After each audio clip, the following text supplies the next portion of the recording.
see McFarlane, Walters and Johnson all out running and kicking, and looks like they're on track. Very good sign, and yeah, they are on track. They're progressing well, so hopefully in time they'll be back. How's everyone else shaping up? See Zach Clark's out doing some run-throughs. Didn't train yesterday. Will he be all right Saturday? Well, that's the aim. Yeah, we're hopeful. Is that a flare-up of the pre-season knee injury, Ross? Oh, I couldn't talk whether it's related to. He's got a bit of a sore knee though, so yeah, he's got to jump a few hurdles this week. Yeah. You've got a few options though, with guys with really good form in the ruck now here, don't you? In Griffin and Hannah. Yeah, we have. So John Griffin and Jack Hanneth, and young Tabernar down there, and Apnis, the talls, and Kepler Bradley. So yeah, it's been a challenge having 3 reconstructions on your list, and 2 of them tall. So yeah, but they've come to hand, and they're available for selection. Athens took 9 marks in the wet and 3 goals. You spoke about him earlier this year being half a chance to play some footy. How much closer is he getting? Yeah, he's getting a lot closer. Yeah, he's progressing really well, and that's what it's about for our young players, progression. And he'll certainly create an opportunity for himself, you would think, if he keeps on this trajectory. Is Luke McFarlane any chance to play this? No, he won't play. Yeah, we thought it was a bit of a chance, so really aiming for Melbourne, really. So yeah, we were quite optimistic on Sunday that he'd be right. Just sort of went backwards a little bit, so yeah, we're aiming for Melbourne for him.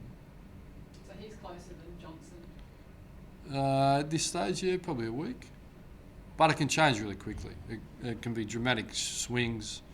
They sort of break through some barriers and they move them on quick. They're all got really strong KPIs that they've got to meet, and if they meet them, they move, and it's just a matter of how quick they meet them. So, yeah. But I don't focus on them too much because they're not available this week.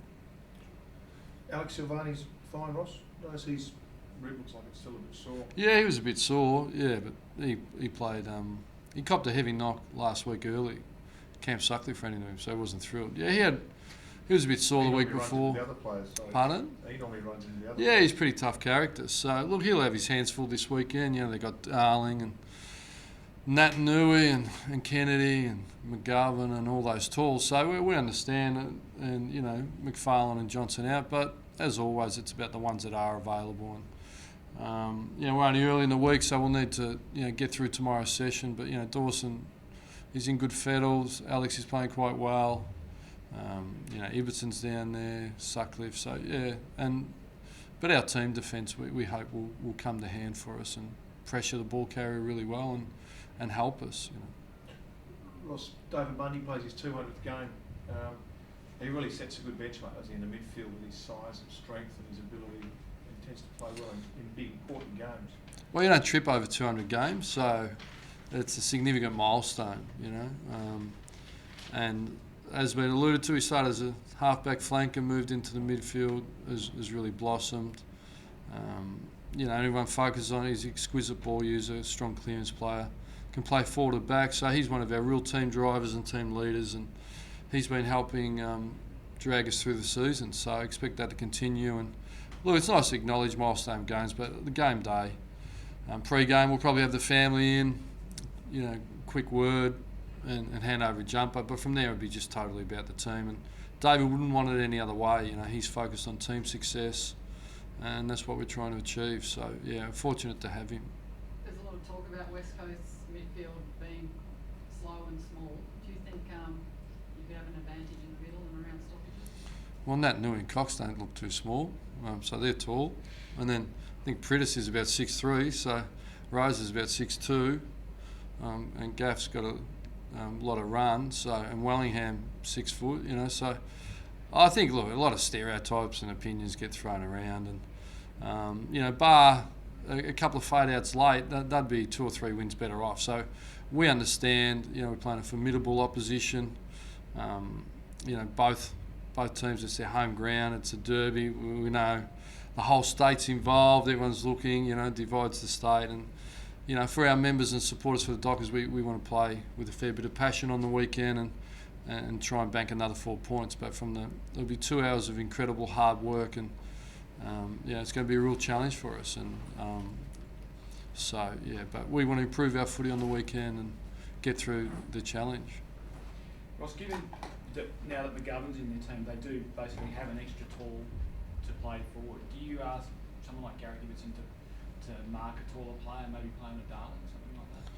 Yeah, he's done that. He can play that role, and look, they go from 4 to 3 depending on who's on the ground and who's on the bench. But we lost a couple last time. Dawson went off and McFarlane went down. So Main went back, Zach Clark went back, so he can play and just go off ball with their rucks. Dawson can ruck. So yeah, we feel we've got a few options, but it's certainly a challenge. They're very powerful down there. How's Garrett after coming back? I mean, all good? Garrett Gibson? Yeah, I haven't really spoken to him. I sort of haven't had a one-to-one with him. He's tracking along. He's sort of still got plenty of improvement in him. He was a bit scratchy against Richmond.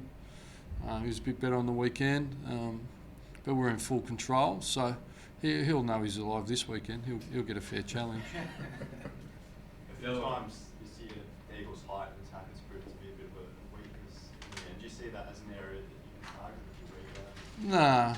Oh, look, it's at the end of the day, if they're not catching it, it gets to the ground. So what will we be aiming to do? Make sure they don't catch it and try and get off them. What they'll be trying to do, expose our lack of height there a little bit. So, and then that's why it is an overall team performance. It's about there's not a defence in the world can defend when the ball just goes cleanly through the midfield with no pressure on it. It hits them lace out. So our aim will be to put pressure on as always, and because we've done it over a long period of time, clearly we have some confidence we can do that, but we need to bring that to life again, under the heat of the battle, against a fierce opposition, hometown derby. It's going to be tough.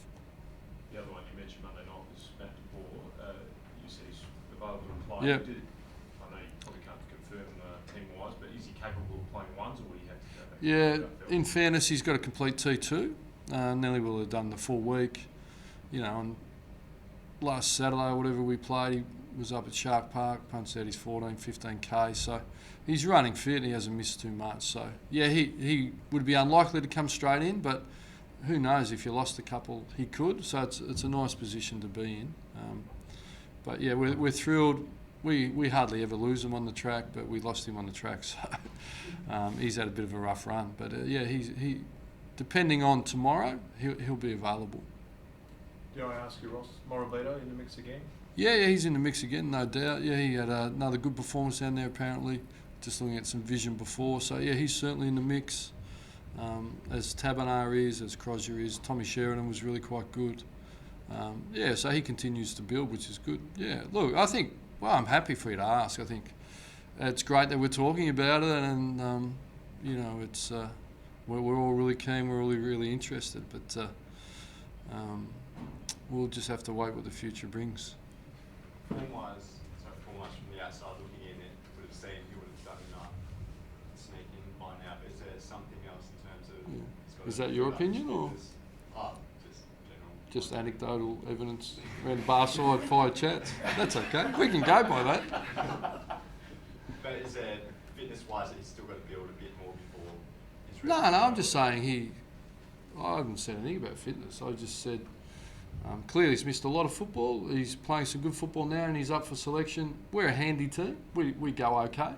And the blokes in the team go okay. So, as I always say, not too many are walking in my office to say, Anthony, have my spot. So he's got to fight for his spot like everyone else. So, and my obligation to there'd be no one who would want to pick Anthony more than me. Beyond Anthony and his parents, I would imagine, and his manager. But from there, it's a bit about my obligations to the club and the team. We worked really hard to get where we are, and if I think Anthony will give us the best opportunity to help win the game, he'll play. But I think if there's others that will do that, they'll play. So it's a pretty simple equation. It's unemotional for me. It's sort of, There was an article suggesting he was getting a little frustrated. Have you sensed any of that? Look, I read the article, and I think it'd be fair to say those suggestions suggested that article suggested that. So all I know is we've got our arms wrapped firmly around Anthony. I'll just put him around him and squeeze him a little bit tighter and support him a little bit more. So he's a great person. It's been an incredible challenge, and it's fantastic we're talking about it. And I certainly would never push back on the interest that you guys have for Anthony, because we all are genuinely, and at some point he'll play football. Is it this week? Well, maybe, but maybe not. You know. Ross, where do you see him at AFL level now? Is he a midfielder? Is he a running defender? Yeah, I think he can be all of that. You know, running defender, winger, and a bit of a power forward, really. So, yeah, I think he can be a real weapon at stages. So, but look, talk's cheap. You've got to get and improve it. You know, so I remember Anthony from 2010, and then I remember him from the footage I saw before. So it's been a fair gap, but he's coming and coming quickly. It's really exciting for us. You know, it's fantastic for him and us. It's great we're having this conversation because last year we didn't have a player at all.